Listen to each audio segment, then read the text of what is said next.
नमस्कार दर्शकों, मैं हूं कमल प्रकाश। निश्चित रूप से हम जो आज बात कर रहे हैं वीकेंड कर्फ्यू की बातचीत कर रहे हैं। जो 8 तारीख तक का जो कर्फ्यू चल रहा है, उसके बीच में पिछले दिनों बुधवार, बृहस्पतिवार और शुक्रवार 3 दिन के लिए बीच में लोगों को, व्यापारियों को छूट मिली, कुछ जनता को भी छूट मिली। निश्चित रूप से व्यापारिक वर्गों के अंदर इन सब चीजों का बहुत ज्यादा आक्रोश भी था, निश्चित रूप से वो संतुष्ट भी नहीं थे। परंतु ये निश्चित रूप से जब कर्फ्यू 8 तारीख तक का था, तो निश्चित रूप से 3 दिन के लिए जो ढील देने की सरकार ने जो सोची थी, वो ढील देने का मकसद यही था कि सुबह 11 बजे तक लोगों को सुविधाएं मिल जाए। जो जनता परेशान हो रही है सामान को लेकर, छोटे छोटे सामान को लेकर जहां परेशान हो रही है, निश्चित रूप से उसको चीज को लेकर परेशान ना हो, इसको ध्यान रखते हुए निश्चित रूप से ये बात सोची गई। कल से, यानी कल सुबह से लेकर मंगलवार की सुबह 5 बजे तक 3 दिन के लिए बाजार 3 दिन तक लगातार बाजार जो है बंद रहने वाले हैं। पेट्रोल पंप हो, चाहे पेट्रोल पंप के ऊपर दूध, फूल सब्जी की जो दुकान, फूल और फल और सब्जी की जो दुकानें हैं वो खुलेंगी और मेडिकल स्टोर खुलेंगे। उसके अलावा सभी कुछ बंद रहने वाला है। हमारे साथ में इस सब चीजों को चर्चा करने के लिए हमारे साथ में मौजूद हैं वरिष्ठ पत्रकार गिरधर तेजवानी जी। गिरधर तेजवानी जी, आपका स्वागत है। गिरधर भाई साहब, जिस तरीके से वीकेंड कर्फ्यू आज से प्रारंभ हो गया है, क्योंकि अब जो दोपहर 12 बजे से वीकेंड कर्फ्यू का जो समय था वो प्रारंभ हो चुका है और ये मंगलवार की सुबह 5 बजे तक रहने वाला है। व्यापारी वर्ग ने जिस तरीके की हम लोगों के आपके सामने जो बातचीत आई और सारी जो बातचीत रही है, उसमें व्यापारी वर्ग बहुत ज्यादा संतुष्ट नहीं था। व्यापारी वर्ग का ये कहना था कि जो समय है बहुत कम है, परंतु कुछ जो लोग हैं, जो जनता है, जिनके लिए कर्फ्यू के अंदर ढील दी गई थी, उनको निश्चित रूप से फायदा महसूस हुआ। कई लोगों से हम लोगों की बातचीत हुई, शामी न्यूज के सीधे दर्शकों से बातचीत हुई, तो उनका कहना ये था कि हमको इस दरमियान कोई बहुत, क्योंकि 6 बजे तो लोग नहीं निकले, परंतु कहीं ना कहीं उनके अंदर ये बात आई, ये बात विशेष रूप से है कि हमने बहुत जो जरूरी सामान थे जिसकी वजह से बारात करते, जैसे मैंने भी बाल छोटे करा लिए क्योंकि निश्चित रूप से बाल बहुत बड़े हो गए थे और थोड़ा अव्यवस्थित हो गए थे, तो निश्चित रूप से उसका उपयोग कर पाया। ये फायदा लेने वाली बात है, आप नहीं ले पाए, परंतु निश्चित रूप से मैंने इस सब चीजों का फायदा ले लिया। शायद आपका तो लुक बदलने की इच्छा रह गई है कि आप अपना लुक, नए स्टाइल, आपका फ्लेवर में आपको लोग बहुत पसंद कर रहे हैं, तो निश्चित रूप से आपने नया लुक लेने की सोच की है। क्या बोलते हैं गिरधर साहब, इन सब चीजों को आप किस तरीके से देखते हैं कि जो वीकेंड कर्फ्यू जो आज से प्रारंभ हो गया है 8 तारीख को, क्या आपको लगता है कि सरकारें छूट देगी? सरकार किस तरीके से इन सब चीजों को कर सकती है? और निश्चित रूप से जो 2-3 दिन में, अभी आंकड़ा नहीं आया, आंकड़ा बिल्कुल बहुत जल्दी हम लोगों के पास में आ जाएगा, वो बताएंगे। क्या बोलते हैं गिरधर साहब जी? नमस्कार। निश्चित रूप से हम बहुत बुरे सपने से गुजर रहे हैं। आवाज कुछ रिपीट हो रही है मेरी, क्या बात है? गूंज रही है क्या? रिपीट हो रही है? नहीं जी, बोले हैं जी। हाँ, तो हमने अभी बहुत बुरा सपना हमने देखा, पूरे देश ने देखा, हमने अजमेर वालों ने भी देखा, और अब हम उस मुकाम पर आ गए हैं जो एक किनारा है।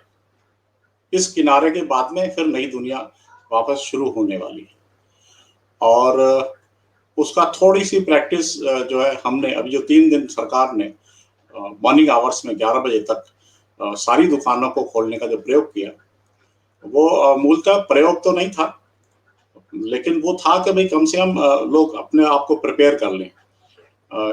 बेशक इस दरमियान लोगों की जो बहुत ज़रूरत की वस्तुएं थी वो लोग खरीद पाए, बहुत ज़रूरत की जो चीज़ें थी। उसके अलावा दुकानदार बहुत इतने दिनों से जो है उनकी दुकानें बंद थी, तो उन्होंने अपनी दुकानें खोली, साफ सफाई भी की, अपने सामान की सार संभाल भी की। तो 3 दिन के दरमियान मोटे तौर पे कोई बहुत बड़ा लाभ तो नहीं हुआ, लेकिन जो बहुत आवश्यक वस्तुओं को लेकर त्राही मची हुई थी, उससे थोड़ा निजात मिली और लोगों ने अपनी जरूरत की चीजें खरीद ली। अब हम उस मकाम पर आके खड़े हो गए हैं जिसमें हम एक नई दुनिया में वापस प्रवेश करने जाएंगे, जिसमें अभी 3 दिन जो है कंप्लीट लॉकडाउन, जिसको जनता कर्फ्यू भी कह सकते हैं, कुछ भी कह सकते हैं, कंप्लीट लॉकडाउन है, क्योंकि इसमें सिर्फ जो है आपके सब्जी और दूध की ही परमिशन है, यहाँ तक कि किराना की दुकानें भी जो है बंद रहेंगी। तो इसीलिए ये 3 दिन हमारे लिए एक तरह से समझ लीजिए कि हमारी समझदारी को बढ़ाने के लिए, आगे की तैयारी के लिए ये 3 दिन हमको मिले हैं। और इस पड़ाव के बाद में ऐसा उम्मीद करते हैं, जैसा आपने अभी सवाल किया कि क्या सरकार ज्यादा छूट देगी?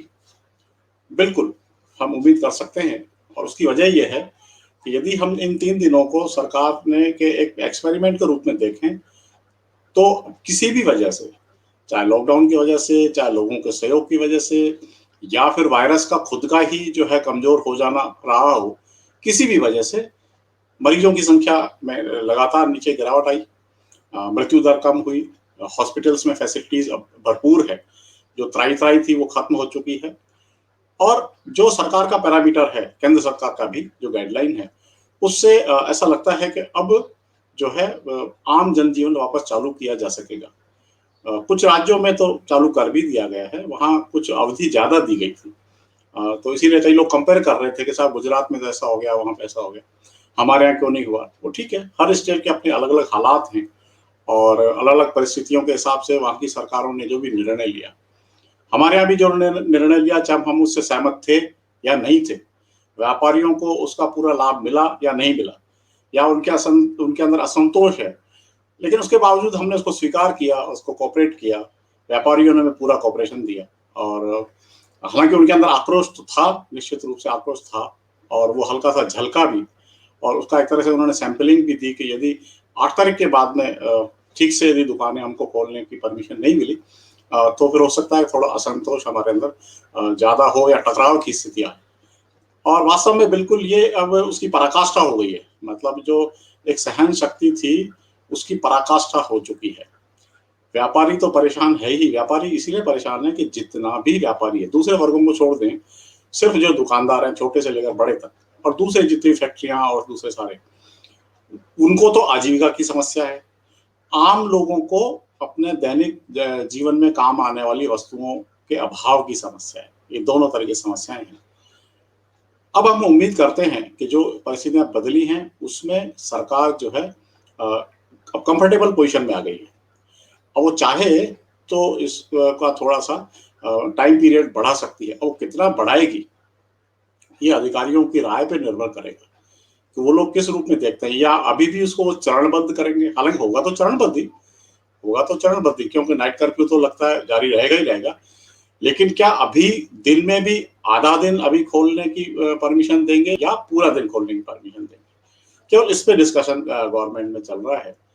और लेकिन जिस तरह के परिस्थिति है, जो इसकी महामारी के जो हालात हैं, उसको देखते हुए तो लगता है कि सरकार चाहे तो अब एक बड़ा कदम उठाते हुए सामान्य जनजीवन शुरू करने का निर्णय ले सकती है, सरकार चाहे तो। लेकिन उनके पास क्या फीडबैक है, क्योंकि उनके पास पूरे राजस्थान के जो ग्रामीण क्षेत्रों से भी फीडबैक आ रहा है, और सारे डाटाज आ रहे हैं, और उसके अलावा भी जो मेडिकल क्षेत्र के जो लोग हैं, विशेषज्ञ हैं, वो इस पे नज़र रखे हुए हैं कि कोरोना का जो वायरस है, वो अपना किस तरह से स्वरूप तो नहीं बदल रहा है, या और कोई ऐसी स्थितियां तो नहीं बन रही हैं। उनकी भी रिपोर्ट्स हैं। तो इसलिए मुझे लगता है कि अभी भी जो छूट मिलेगी, वो चरणबद्ध छूट ही मिलेगी। उसमें ये हो सकता है कि जैसे अभी जो है 6 बजे का तो कोई मतलब नहीं है, लेकिन यदि 8 से 4 या 5 बजे तक भी यदि छूट मिल जाती है, तो उससे एक बहुत बड़ी राहत मिल जाएगी, जनजीवन बिल्कुल चल पड़ेगा। अगले चरण में हो सकता है फिर वो 7-8 बजे तक या 9 बजे तक उसको खोलने की स्थिति बने। तो ये 2 चीज़ें हैं, और हम उम्मीद करते हैं कि अब आने इसके बाद में जो है कोरोना जो है वापस नहीं उभरेगा, उसका प्रकोप मेरे को लगता है अब जो है नहीं मिलेगा। इंटरनेशनल लेवल पे भी जो डॉक्टर्स हैं, जो इंडिया से जुड़े हुए हैं और जिनकी नज़र विशेष रूप से भारत पर है, उनका भी यही कहना है कि जो पीक था वो खत्म हो चुका है। हाँ, ये बात ज़रूर है कि तीसरी लहर की आशंका है। उस बारे में अभी क्लैरिटी नहीं है। वो किस तरह का होगा, क्या वो बच्चों पे सीधा इफ़ेक्ट करेगा, नहीं करेगा, वैक्सीनेशन की क्या पोज़ीशन बनेगी, इन सारी चीज़ों को लेकर के वो लोग नज़र रखे हुए हैं। मैंने ज़िक्र किया था, एक डॉक्टर हैं, महाराष्ट्र के हैं मूल के, लेकिन वहाँ अमेरिका में हैं, और बहुत कोरोना को लेकर के बहुत स्पेशलिस्ट हैं। वैक्सीन को लेकर उनकी बहुत ज़बरदस्त जानकारी है। आज भी मैं एक वीडियो चैनल में उनको देख रहा था। वो स्पष्ट रूप से कह रहे हैं, वो दावा कर रहे हैं।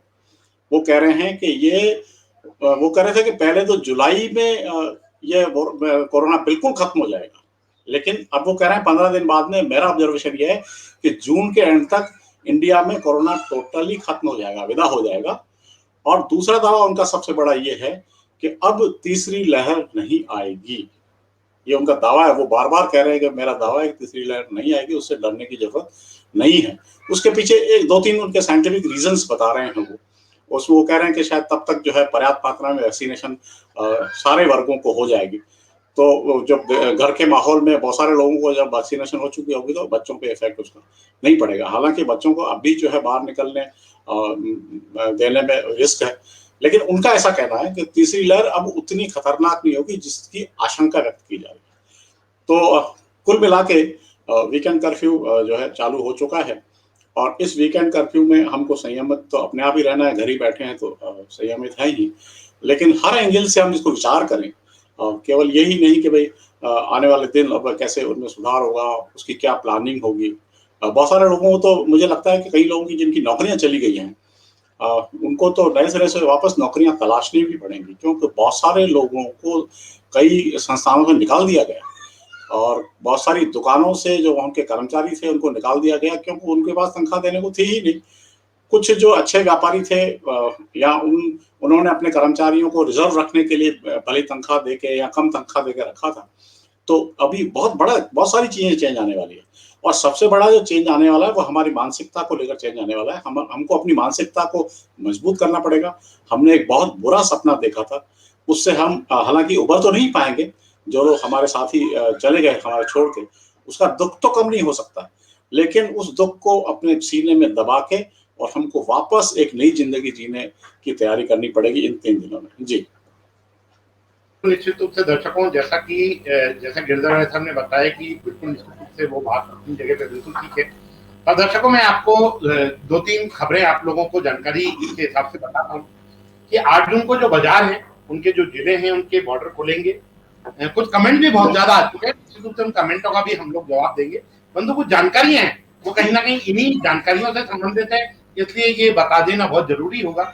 10 जून को जो पब्लिक के जो ट्रांसपोर्टेशन है वो शुरू हो जाएगा। जो रोडवेज हैं और प्राइवेट के जो बसें हैं वो शुरू होने वाली है। जो एक्टिव केसेस हैं वो 10,000 से कम होने की वजह से वीकेंड कर्फ्यू हटने की संभावना बहुत ज्यादा है। अभी 27,000 केस अभी इस समय जो है एक्टिव केसेस हैं। और 7 जून को जो गृह विभाग का जो संशोधित जो गाइडलाइन है वो 7 जून को जारी होगी, ऐसा सूत्रों के हिसाब से ये जानकारी आई है। दर्शकों, मैं आपको एक चीज और बता दूं कि 8 जून को जो आवागमन जो शुरू होगा उसकी वजह से भी लोगों के अंदर है कि भाई किस तरीके से आवागमन होगा, वो सब चीजों के ऊपर भी निश्चित रूप से कई सारी चर्चाएं अभी चल रही हैं। 10 जून को जो निजी और रोडवेज जो बसें चलेंगी उसकी घोषणा सरकार ने पहले ही कर दी थी, पहले ही जब्त में जानकारी दे दी थी। वीकेंड कर्फ्यू में जो अनुमति है, जो भी अनुमति दी हुई है, वो पेट्रोल पंप खुले रहेंगे, दोपहर 12 बजे तक पेट्रोल मिलेगा। निजी वाहनों का दोपहर 12 बजे तक जो पेट्रोल है उनको लेने की ही अनुमति 12 बजे तक रहेगी। और दूध है, डेयरी की जो दुकानें हैं वो सुबह 6 बजे से 11 बजे तक और शाम को 5 बजे से 7 बजे तक खुलने वाली है। फल और सब्जी की जो दुकानें हैं, जो मंडियां हैं, वो सुबह 6 बजे से 11 बजे तक खुलेंगी। वैक्सीनेशन के लिए कोई व्यक्ति जाना चाहता है तो वैक्सीनेशन जाने आने की अनुमति रहने वाली है। बैंकिंग और फाइनेंशियल सर्विसेज जो है उनके दफ्तर जो है वो 2 बजे तक खुले रहेंगे। बैंक जो है कल, क्योंकि शनिवार है और शनिवार के दिन पहला शनिवार पड़ता है तो पहला शनिवार खुला रहता है। जो इंदिरा रसोई है वो रात को 10 बजे तक भोजन बांटने की उनको अनुमति है। उन्हीं के साथ साथ जो रेस्टोरेंट वगैरह हैं उन रेस्टोरेंट को भी जो होम डिलीवरी की जो सुविधा है वो रात को 10 बजे तक दी गई है।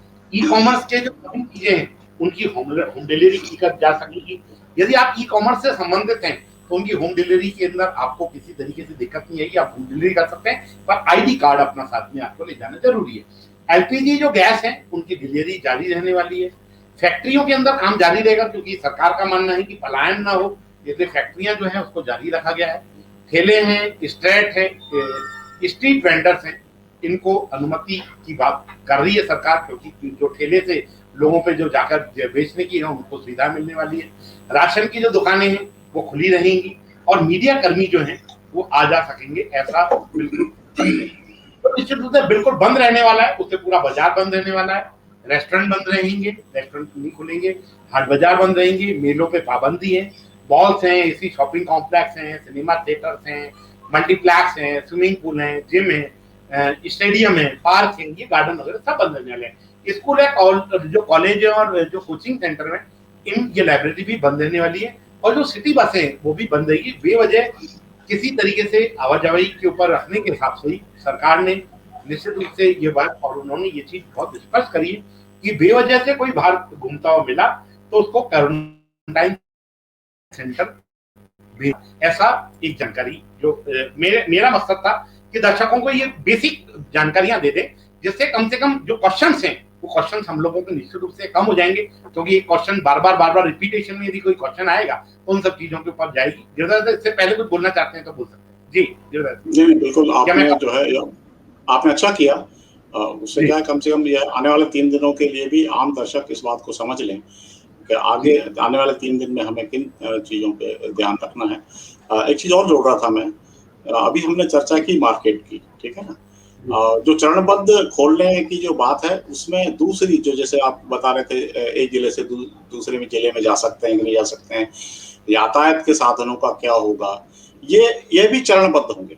मतलब हो सकता है कि आम जनजीवन को पटरी पे लाने के लिए जो कदम तो उठाए जाएंगे ही मार्केट को खोलने के, लेकिन साथ साथ जो बहुत दूसरे सेक्टर्स हैं, जैसे रेस्टोरेंट्स खोलेंगे कि नहीं खोलेंगे, होटल्स खोलेंगे कि नहीं खोलेंगे, और यातायात के साधनों में कितना इजाफा होगा, ये भी सारी चीजें चरणबद्ध होंगी। मतलब और स्कूल भी अभी नहीं खोलेंगे, तो अभी एक तरह से हम उसी दौर से गुजर रहे हैं। लेकिन कम से कम ऐसी स्थिति हम में आ जाएंगे हम कि हमारा सामान्य जीवन तो चल पड़ेगा। जी अब सबसे पहला जो कमेंट हम लोगों के पास में है वो लिख रहे हैं कि भाई साहब आप स्टूडियो में हैं, आपके मास्क के ऊपर हटा सकते हैं।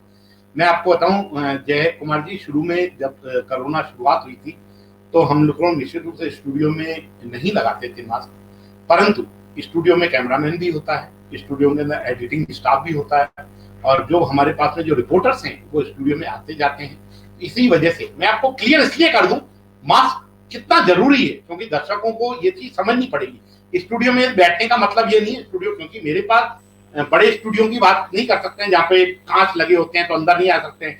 कल मैंने एसपी साहब का देखा चैम्बर, उन्होंने एसपी साहब ने बाकायदे एंगल लगा के उन्होंने फ्रेम लगाकर उसके अंदर बिल्कुल सामने लगा दिया। मेरे को अच्छा लगा, मेरे को लगा कि निश्चित रूप से ये सोच भी निश्चित रूप से हो सकती है, और अगली बार कोशिश करेंगे हम भी इसको कांच में बंद कर देंगे तो ये दिक्कत हमको भी शायद नहीं है कि हम भी आपको मास्क के बगैर आपसे बातचीत कर पाएंगे। फॉर्म 8 जून का क्या टाइमिंग होगा? निश्चित रूप से बहुत बड़े टाइमिंग के अंदर हिना जी चेंजेस होंगे। ये दोपहर 2 बजे तक का भी समय हो सकता है, शाम को 5 बजे तक भी समय हो सकता है। परंतु मैं आपको बता दूं ऐसा समझ में आ रहा है कि कहीं ना कहीं शाम को 5 बजे तक के ऊपर सरकार छूट दे सकती है, परंतु कुछ लोगों का मानना है कि शायद हो सकता है कि 2 बजे तक की ही छूट दी जाएगी, 2 बजे के बाद छूट नहीं दी जाएगी। ऐसा 2 मत है, सरकार की तरफ से 2 मत चल रहे हैं, और निश्चित रूप से कौन सी चीज आएगी और 2 दिन 3 दिन की जो रिपोर्टिंग आएगी उसके आधार पर चीज तय हो जाएगी। Very good evening sir. Market का टाइमिंग इंक्रीज होना चाहिए, बिल्कुल आपका कहना मिश्रा जी बिल्कुल सही है। इलेक्ट्रॉनिक के बिल सरकार को माफ करने चाहिए, सरकार के पास में प्रस्ताव गया हुआ है। पानी और बिजली के दोनों बिल जो है माफ करने के लिए सरकार का प्रस्ताव गया हुआ है। निश्चित रूप से सरकार इसके ऊपर चिंतित है और निश्चित रूप से इस पर सोच रही है। कोरोना मारने कितने रहे हैं सरकार? हाँ डर है, हाँ ऐसा ये करे, बिल्कुल निश्चित रूप से 8 बजे का होना चाहिए। वो कुछ 8 बजे की सजेशन दे रहे हैं, हमारे दुकान का टाइमिंग 9 बजे से 5 बजे तक होना चाहिए, ये भी हमारे दर्शक हैं। जयप्रकाश सरकार से निवेदन है कि 8 तारीख से कर्फ्यू लॉकडाउन के रूप में समाप्त कर दिया जाए। आपका भी प्रस्ताव आगे भेजा जाएगा। संदीप जी कह रहे हैं कि राजस्थान जो सरकार है उन्होंने बार बार खोलने के लिए फ्री हो गए हैं, इसके लिए मरीज के लिए लाइसेंस एक्टिवेट करना चाहिए। बिल्कुल इसके बारे में भी निश्चित रूप से सरकार के आपकी बात को भेजा जाएगा। महेंद्र जी कह रहे हैं कि जो 9 बजे से 4 बजे तक का टाइम होना चाहिए। बिल्कुल महेंद्र जी, जो एग्जाम कैंसिल कर दिए उसकी जगह पे वोटिंग होनी चाहिए कि कैंसिल नहीं करती। निश्चित रूप से पूजा जी आपने जो प्रस्ताव दिया है, निश्चित रूप से जो निर्णय ले चुकी सरकार, तो निश्चित रूप से इन सब चीजों को तो हम नहीं बदल सकते, परंतु आपका प्रस्ताव है वो निश्चित रूप से सोचा सरकार ने, और निश्चित वोटिंग के आधार पर आपका जो है प्रस्ताव जो बात है वो निश्चित रूप से लोगों तक आगे पहुंचाने का हम लोग प्रयास करेंगे। तनाव डरता है, कोरोना डरता है वोटिंग से, बिल्कुल निश्चित रूप से वोटिंग से डरता है। सब वो व्यंग्यात्मक तरीके से बोलेंगे सर 10 बजे के लिए से 5 बजे का टाइम होना चाहिए। निश्चित रूप से आगे सरकार भी इन सब चीज़ों के ऊपर छोड़ती रही है करने के लिए। सब्जी जो 6 बजे से 11 बजे की शॉप टाइमिंग 12 से 5 बजे कर दे तो बात करने निश्चित रूप से आपकी बात को निश्चित रूप से आगे भेजा जाएगा। और पुलिस वाले अंशु जी कह रहे हैं कि सर वो ड्यूटी पर होते हैं इसलिए करना पड़ेगा। बिल्कुल निश्चित रूप से उनका भी क्या मंगलवार का टाइम चेंज होगा, बिल्कुल टाइम चेंज होने की पूरी उम्मीद है गोलू जी, ये बात आप मान के रहिए। और निश्चित रूप से शामिल न्यूज सबसे पहले आपको बताएगा कि क्या स्थिति है। बार बार वालों को 2 मशीन एग्जाम देनी चाहिए, सरकार को लेने की फीस लेती है सरकार से। बिल्कुल आपकी बात को भी संदीप जी आगे भेजा जाएगा, या फिर गहलोत नई चीज लेके आएंगे। आपस में बहस ना करें, निश्चित रूप से कोशिश कर रहे हैं हम आपको जवाब देने की। योग जी कह रहे हैं कि दिन का योग जो कक्षा 6:30 बजे स्वामी न्यूज के फेसबुक पे हम लोग निश्चित रूप से रोज कक्षा सुबह 6:30 बजे स्वामी न्यूज के पेज पर हम दिखाते हैं। दर्शकों का आपसे निवेदन है कि यदि आप योग के अंदर विश्वास रखते हैं, यदि नहीं रखते हैं तो रखना चाहिए आपको, और निश्चित रूप से 6:30 बजे हमारे लाइव प्रोग्राम में आप हमारे साथ में जुड़ सकते हैं। गुरु जी कह रहे हैं कल रात को आया था, काफी देर गहलोत जी टाइम चेंज कर आखिरी फैसला लेंगे, पता नहीं। आंशु जी कह रहे हैं कि बाइक वाले मास्क आप बहुत ही अच्छा कर रहे हैं, मास्क लगाने से अच्छा संदेश जाता है। मैं संदेश देने के लिए नहीं बैठा हूं, मैं अपने आप को बचाने के लिए बैठा हूं। यह संदेश को समझना, मैं संदेश के लिए नहीं बैठा हूं, मैं अपने आप को सुरक्षित रखने के लिए बैठा हूं। जिस आदमी ने अपनी खुद की सुरक्षा समझ ली वो हमारे राजस्थान को बचा सकता है, ये बात आपको मैं बता देता हूँ। बाजार में खुल गए मीडिया अनाज ब्लैक फंगस और कोरोना हो गया है, दोनों जरा समझा पाएंगे, मतलब उम्र के हिसाब से आ गया है। फिर निश्चित रूप से ब्लैक फंगस के ऊपर हम लोग चर्चा कर चुके हैं, और यदि हमारे शो आप देख लेंगे तो उन सब चीज़ों से आपके मन के अंदर चल जाएगी। और गुड इवनिंग कर रहे हैं, 8 बजे से 3 बजे तक का होना चाहिए व्यापारी के लिए, वो टाइम की सजेशन दे रहे हैं। लक्ष्मण जी कह रहे हैं कि 9 से 5 बजे का टाइम ठीक रहेगा, उनका मानना ये है। और मार्केट पूरा एक साथ खुलना सही है क्या सर? Good evening. वो बोले कि क्या एक साथ सारा बाजार खुल गया, क्या ये सही है क्या? 11 से 5 का टाइमिंग वीकेंड खत्म करना चाहिए। निश्चित रूप से अगले हफ्ते से वीकेंड समाप्त होने के ऊपर भी सरकार विचार कर रही है। जैसे सरकार ये, क्योंकि कहीं ना कहीं इन सब चीजों के ऊपर सरकार को, क्योंकि इकोनॉमी आपकी या हमारी समाप्त नहीं हो रही है, सरकार की भी इकोनॉमी समाप्त हो रही है। इसके बारे में हम लोगों को निश्चित रूप से सोचना होगा, और सरकार भी इन सब चीजों के लिए कह रहे हैं सब स्वस्थ हो, सबका मंगल में हो। बिल्कुल आप गुरु जी आप ये सही कह रहे हैं। जिस तरीके से जो लोगों के कमेंट हैं, लोगों का पक्ष है, क्योंकि अपन यदि ये देखें जो व्यापारियों से भी जो बातचीत हुई है, जो यहाँ की मंत्रिमंडल हैं, वो जो लोग आए, आज मंत्री जी आए तो उनसे भी, मंत्री जी से यहाँ पर विशेष रूप से कई व्यापारी वर्ग जाकर मिले, तो उन्होंने उन सब चीजों के लिए कहा। उन्होंने खुद ने यहाँ के जो उन मंत्री जी ने उन लोगों को कहा, निश्चित रूप से सरकार खुद चिंतित है, और निश्चित रूप से सब सरकार की आपकी बात वीकेंड समाप्त होने की बात हो, समय को बढ़ाने की बात है, कि आपकी बात मैं निश्चित रूप से मुख्यमंत्री जी के सामने रखूंगा कि आप लोगों ने मेरे से प्रत्यक्ष रूप से बातचीत करी है। क्योंकि कहीं ना कहीं सरकार के अंदर भी 2 मत चल रहे हैं, जो अधिकारी वर्ग हैं उनके अंदर भी 2 मत चल रहे हैं। एक एकदम खोल देने की बात कर रहा है, एक जना कुछ समय कम करने की बात कर रहा है। क्या गिरधर भाई साहब आपका क्या मानना है कि क्या होना चाहिए, इसके बारे में एक बार आप सजेशन, और जो कमेंट्स आए उसमें यदि कोई आपकी विशेष प्रतिक्रिया तो उसके बारे में भी बताएं। जी गिरधर जी, बिल्कुल बिल्कुल ठीक बात है। जो विभिन्न मत हैं इस विषय को लेकर के, वो न केवल सरकार में जो बैठे हुए हमारे मंत्रीगण हैं उनमें है, अभी तो लोकल लेवल पे हम देख रहे हैं जो कमेंट्स आ रहे हैं उसमें भी इसी तरह की मतभिन्नता है। कुछ लोग जो इस पक्ष के हैं साहब एकदम नहीं खोलना चाहिए, कुछ लोग कह रहे हैं साहब पूरा खोल देना चाहिए, कुछ लोग कह रहे हैं साहब आधा खोलना चाहिए। ये अलग अलग राय है, लेकिन मेरा ऐसा मानना है कि हमें इस बात को समझना पड़ेगा कि हमारे ऊपर जो लॉकडाउन लागू किया गया था या वीकेंड कर्फ्यू लागू किया गया था, वो सरकार की इच्छा नहीं थी ऐसा करने की, वो मजबूरी थी। क्योंकि इस वजह से बहुत सारे दूसरे जो प्रोजेक्ट्स होते हैं सरकार के कामकाज के, वो सारे के सारे ठप हो गए। आप देख लीजिए, केवल मार्केट नहीं है, आप देखिए सारे के सारे डिपार्टमेंट्स बंद हैं। आखिर उन डिपार्टमेंट्स में कुछ तो काम होता होगा ना, आखिर वो डिपार्टमेंट क्यों खोल रखे हैं? वो सारे डिपार्टमेंट्स के काम बंद हैं, सरकार की रेवेन्यू कलेक्शन बंद है, आम लोगों के बहुत सारे कामकाज जो सरकारी दफ्तरों में होते हैं वो बंद हैं। तो सरकार कोई अपनी मर्जी से ये कर्फ्यू नहीं लगाया उसने, ये उसने मजबूरी में लगाया। और उसमें जाहिर तौर पे WHO, सेंट्रल गवर्नमेंट की जो गाइडलाइंस है उसकी भी पालना तो करनी ही थी, लेकिन सबसे बड़ी बात यह है कि स्टेट गवर्नमेंट ने जो ये सारा जो है हमको लॉकडाउन में बांधा, उसके पीछे उसकी मंशा सिर्फ और सिर्फ एक तो हमको मरने से बचाने का था और दूसरा कोरोना पे रोक लगाने का था, सिर्फ उसी लिए था। तो हम ये नहीं सोचे कि साहब ये सरकार ऐसा कर रही है, वैसा कर रही है, खोल देना चाहिए, नहीं खोल देना चाहिए, ऐसा कुछ नहीं है। सरकार तो खुद भी यही चाहेगी ना, सरकार में बैठे लोग भी तो यही चाहेंगे ना कि ये सारा झंझट खत्म हो, ताकि आम जनजीवन के अलावा दूसरे बहुत सारे जो जरूरी काम है वो भी तो चालू हों। नहीं तो अभी तो इस समय तो सरकार ही ठप पड़ी है एक तरह से देखा जाए तो इसीलिए इसको हम इस नजरिए से देखें, इसको हम इस नजरिए से नहीं देखें कि सरकार हमारे कहीं जाति कर रही है या व्यापारियों की नहीं सुन रही है, वैसा कुछ भी नहीं है। दूसरा आप ये देखिए कि ये हमने तो चलो कह दिया कि साहब पुलिस ने सख्ती कर रखी है, ये हो गया वो हो गया। आप सोचिए कि पुलिस की खुद की हालत क्या है। मतलब जो रूटीन में अपने आप थाने पे रह सकते हैं, अपने पुलिस लाइन में रह सकते हैं, या विभिन्न केसों की जांच के समय इधर उधर कहीं जा सकते हैं, लेकिन अभी नॉर्मल डेज में इस जो है लॉकडाउन के दरमियान आप देखो पुलिस को जो ड्यूटियां देनी पड़ी, हमें वो तो नजर आता है कि उसने सख्ती करी। दो बातें हैं इसमें, हमें वो तो नजर आता है कि उसने सख्ती करी, हमें वो नजर नहीं आता कि हमारे ही लोग किस तरह से जो है लापरवाही करते हैं। हमारे ही लोग, सारे तो नहीं करते, लेकिन कुछ लोग लापरवाही करते हैं और इसी कारण पुलिस को सख्ती करनी पड़ती है। लेकिन सवाल यह है कि पुलिस जो है वो मतलब आप देखो उसकी ड्यूटियां किस तरह से धूप में खड़े होकर ड्यूटी दे रहे हैं आपको रोकने के लिए। और उसके अलावा सबसे बड़ी चीज, उनको भी तो डर है, वो भी तो इंसान है, कोई स्टील के बने हुए थोड़ी है, हमारे जैसे ही इंसान है, हमारे जैसा ही शरीर है उनका। जैसे हम लोग घर में दुबक के बैठे हैं तो हम अपने आप को सेव कर रहे हैं, लेकिन वो तो हमको बचाने के लिए सड़क पे आके खड़े हो रखे हैं, कितनी बड़ी रिस्क ले रहे हैं। तो इसीलिए इस नजरिए से नहीं सोचना चाहिए।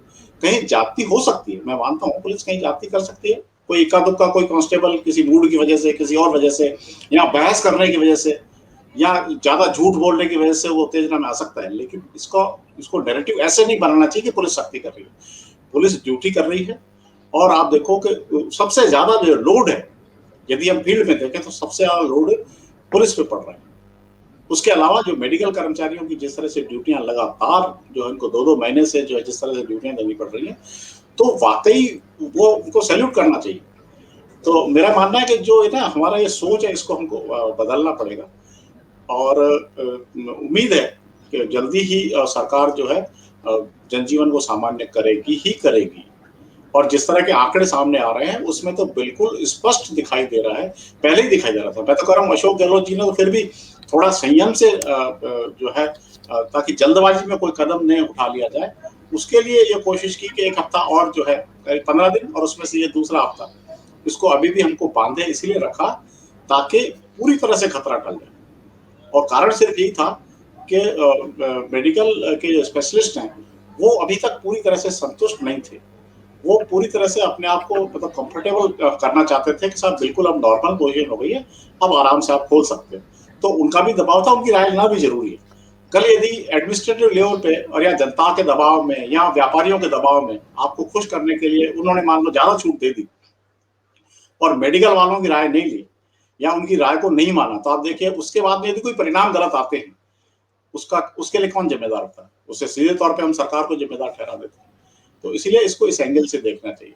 जी, आवाज आपकी आ रही है? बिल्कुल निश्चित रूप से गिरधर साहब जी बोले बोले, सॉरी आप बताएं। जी बताएं। हाँ, मैं बीच में बात नहीं काटना चाह रहा, मेरे को लगा शायद मेरे को लगा शायद आपकी आवाज काटना नहीं चाहता। हाँ कोई नहीं आ रही है। हाँ आप आ रही है। मेरा ये मकसद था। हाँ जी, मेरा ये मकसद है। हम जो बात बोलना चाहते हैं वो कहीं ना कहीं बात केंद्र बिंदु के ऊपर है। इस समय 3 तरीके की परेशानी निश्चित रूप से बाजार के अंदर आ रही है। पहला वो व्यापारी जिसको ईएमआई देनी है, महीने के जो मासिक खर्चे हैं उसको लेकर व्यापारी परेशान है। दूसरा, यदि वो रेंट के ऊपर है, यदि वो किराए की दुकान के ऊपर है, तो निश्चित रूप से किराए की वजह से उसको परेशानी का सामना करना पड़ रहा है। तीसरा, उसको जो तनख्वाह बांटनी है, नीचे जो स्टाफ को तनख्वाह देनी है, वो तनख्वाह के पैसे कहां से ले आए, वो तीसरी उसको परेशानी आ रही है।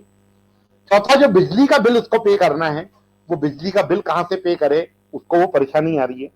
पांचवा, उसको जो पानी का बिल है वो कहां से पे करे, उसको वो परेशानी आ रही है। उसके अलावा जो छठी उसको प्रॉब्लम आ रही है कि जो रोजमर्रा की जिंदगी में रोज कमा के घर ले जाता था, उससे उसका जीवन यापन चलता था, वो परचून वाले के यहाँ पे उसका उधार का बिल बहुत ज्यादा बढ़ गया। जो पड़ोसी जो दुकान में जो सब्जी देने आता है उसका बिल बढ़ गया। उनने उनको सुविधा तो दे दी, मतलब उन सब चीजों को उसको सुविधा तो मिलने लग गई, परंतु कहीं ना कहीं उसको वो सब चीजों का परेशानी का सामना करना पड़ा। ये एक वर्ग की बात है। दूसरा वर्ग है जो बेसिकली कहीं ना कहीं व्यापारी नहीं है, परंतु कहीं ना कहीं नौकरी करता है, वो प्राइवेट जॉब करता है। तो उसको प्राइवेट जॉब वाले के साथ में परेशानी है कि उसकी नौकरी चली गई है, उसको दुकानदार ने मना कर दिया कि कल से आपको आने की आवश्यकता नहीं है, ये महीना तो व्यापार होना नहीं है, मैं कहां से पैसे लेके आऊं तेरे को देने के लिए। और ये महीना भी अभी गवर्नमेंट किसी तरीके से नहीं सोच रही है, तो ये महीना भी मैं नहीं दूंगा, तो 1 जुलाई के बाद आके ड्यूटी करना। मतलब उसके ऊपर उसकी नौकरी चली गई और 1 जुलाई के बाद वो रखेगा या नहीं रखेगा वो उसकी इच्छा के ऊपर है, और 1 जुलाई तक वो भी आदमी ठहरेगा या नहीं ठहरेगा ये भी मालूम नहीं है। निश्चित रूप से दूसरा वर्ग है। तीसरा वर्ग वो वर्ग है जिस वर्ग को कहीं ना कहीं जो रोज कमाता था, रोज खाता था, कहीं मैकेनिक है, मिस्त्री है, उस तरीके की रोजमर्रा की जिंदगी के अंदर उसकी वर्किंग थी, वो उन सब चीजों को करता था, एक उसको वो परेशानी का सामना करना पड़ रहा है। तीसरा वर्ग ये है जो उसको परेशानी का सामना करना पड़ा। ये 3 तरीके के परेशानी।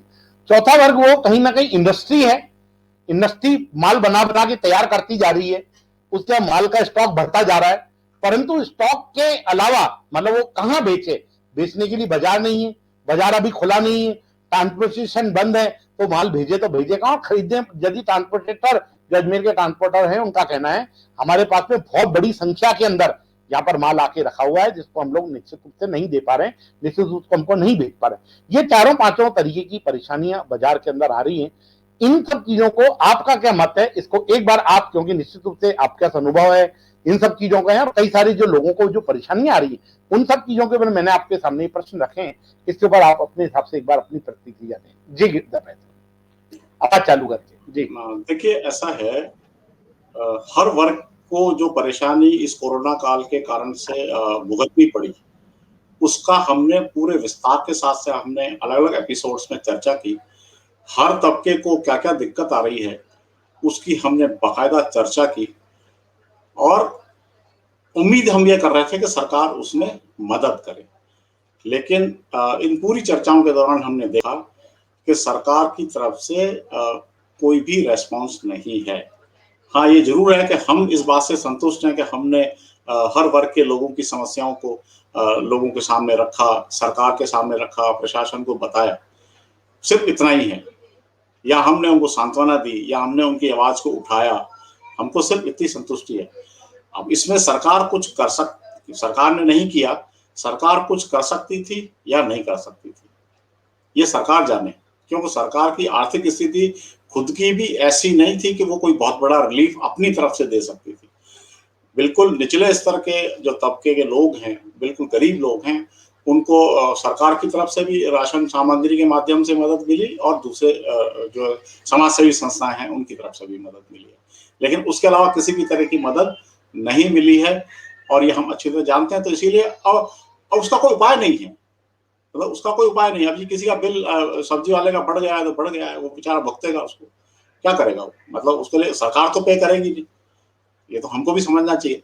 अच्छा, मैं पहले भी एक बार जिक्र कर चुका था कि जिस तरह से जो बिल्कुल एक निचला तबका आप जो चर्चा कर रहे थे, बिल्कुल निचले तबका, उसको अलबत्ता थोड़ी बहुत मदद कहीं ना कहीं से मिलती रही, तो उसकी जिंदगी चल पड़ी। मतलब वो 2 वक्त की जैसे तैसे उसको रोटी मिल जाती थी, उसका अपना गुजारा कर लिया उसने।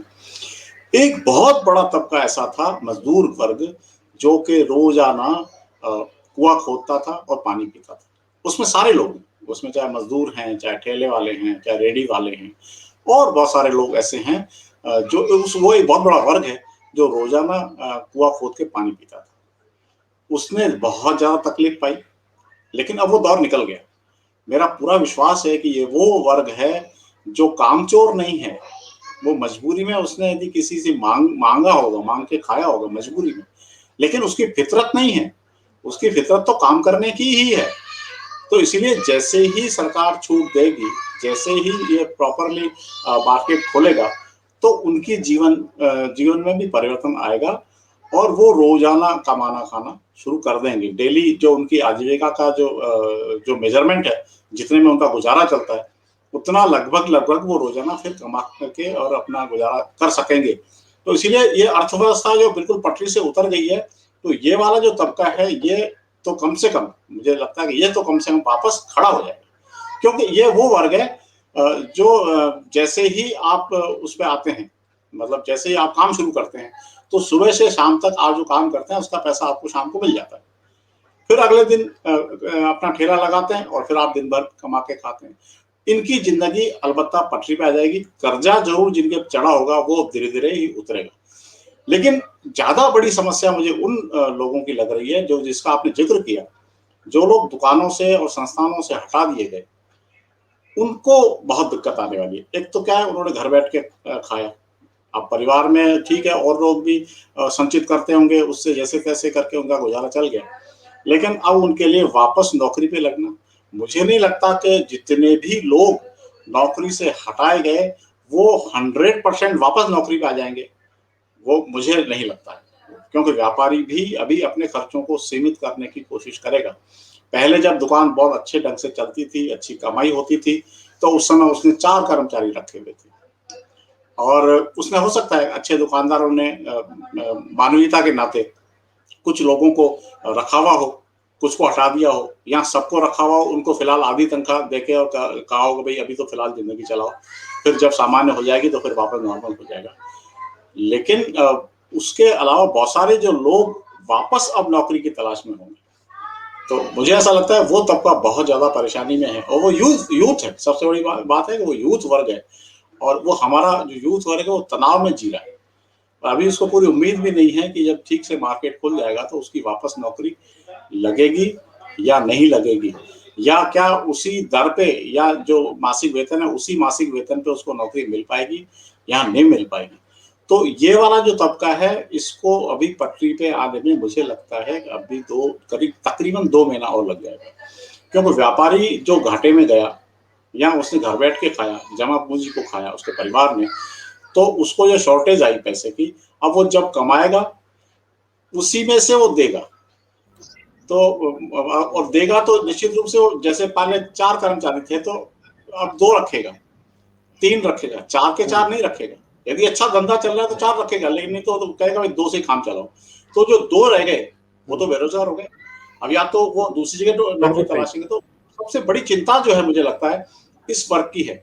बाकी तो दूसरे जितने भी वर्ग हैं, संपन्न वर्गों को घाटे बड़े लेवल पे हुए हैं, फैक्ट्री वाले हैं और दूसरे बहुत जो बड़े संस्थान चलाने वाले हैं, उनको निश्चित रूप से घाटा तो बहुत ज्यादा ही हुआ है।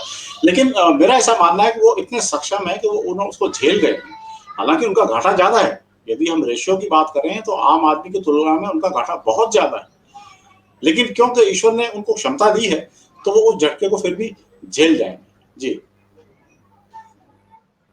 जी बिल्कुल, निश्चित रूप से आपका कहना जो है, आपने बहुत ही अच्छे तरीके से इन सब चीज़ों को बहुत ही अच्छी तरह से बोला है। मैं अब कुछ कमेंट्स हैं उनके ऊपर, कमेंट्स के ऊपर सीधे आ जाते हैं। कई सारे कमेंट्स आ चुके हैं। वाले बहुत ही अच्छा कर रहे हैं। बाजार खुल गए, मंडी अचानक, ये सॉरी ये पहले आ चुका है, मैं माफ़ी करता हूँ, दोबारा मैंने दिखा दिया। एक ही हमारे दर्शक है, वीकेंड लॉकडाउन ई मित्रा खुल सकते हैं क्या? बिल्कुल, ई मित्र के बारे में निश्चित रूप से देखना, ई मित्र की जो दुकानें हैं वो खुल सकती है, जरा चेक करके बताएं। मैं आपको दर्शकों अभी 2 मिनट के अंदर हमारे रिपोर्टर आपको सारी जानकारी देंगे। सब स्वस्थ रहें और निश्चित रूप से ई मित्र की दुकान खुल सकती है क्या, जरा चेक करके बताएं। सर एक बताओ कि कैमरामैन हेलमेट नहीं लगाते हैं, उसके लिए क्या कानून नहीं है क्या? गिरधर इसका जवाब मैं क्योंकि इसका नहीं नहीं नहीं इसका जी मैं जवाब देता हूँ। देखो, कानून सबके लिए है। जी ऐसा नहीं कि कोई मीडिया को कोई विशेष छूट मिली हुई है। पिछली जी बार भी मैंने इस बात पे चर्चा की थी। देखिए, यदि वो खड़ा होकर रिपोर्टिंग कर रहा है या खड़ा होकर जो है जी। रिकॉर्डिंग कर रहा है, तो ठीक है कि उसको उसमें मास्क लगाना ही चाहिए। लेकिन यदि वो अपने मास्क के किसी लिए, हेलमेट के लिए कह रहा हूं। जी वो हेलमेट के लिए होता है। अच्छा, हेलमेट के लिए करें ना, तो हाँ उस समय तो कोई मतलब ही नहीं। हेलमेट का उपयोग है सिर्फ चलते हुए वाहन के समय। तो अब उसको यदि रिकॉर्डिंग में उसको यदि दिक्कत आ रही है तो वो हेलमेट हटा के और उसको रिकॉर्डिंग करता है। मोटे तौर पे कानूनन ये गलत है, मैं इस बात को मानता हूँ। लेकिन देखिए, मीडिया को कुछ स्पेशल रिलैक्सेशंस भी हैं। वो अपनी जब ड्यूटी करता है तो उस ड्यूटी के दरमियान उसको रिलैक्सेशंस दिए हुए हैं। मैं आपको उदाहरण के साथ बता सकता हूँ कि आपने देखा होगा कि 15 अगस्त पे, 26 जनवरी पे जब राष्ट्रगान होता है 52 सेकंड का, जी। तो सब लोग स्टैंड खड़े हो जाते हैं, है? बिल्कुल हिलते डुलते नहीं। लेकिन जितने भी कैमरामैन हैं, चाहे वो फोटोग्राफर्स हैं चाहे वीडियोग्राफर्स हैं, उनको ये छूट होती है कि वो उसकी फोटोग्राफी कर सकें, फोटो खींच सकें। तो हम सोचेंगे ये क्या कर रहे हैं, ये लोग खड़े क्यों नहीं हो रहे, लेकिन वो अपनी ड्यूटी कर रहे हैं। मतलब उनको ये छूट मिली हुई है कि राष्ट्रगान के दरमियान भी वो खड़े, मतलब जो है बाकायदा अपना जो है हिल डुल सकते हैं और अपना काम कर सकते हैं। एक बात मैं आपको जानकारी दूं कि और ये बहुत विशेष जानकारी है कि मीडिया कर्मियों को जो स्पेशल कैटेगरी मिली हुई है, उसमें आप देखिए कि यदि जैसे राज्यपाल है या आपके राष्ट्रपति है, उनका जब कोई कार्यक्रम होता है तो प्रोटोकॉल के तहत उनके आने पर जो है लोग सब के सब खड़े हो जाते हैं, ए टू जेड, यहाँ तक कि मंच के लोग भी, नीचे जो बैठे हैं वो सब के सब लोग खड़े हो जाते हैं।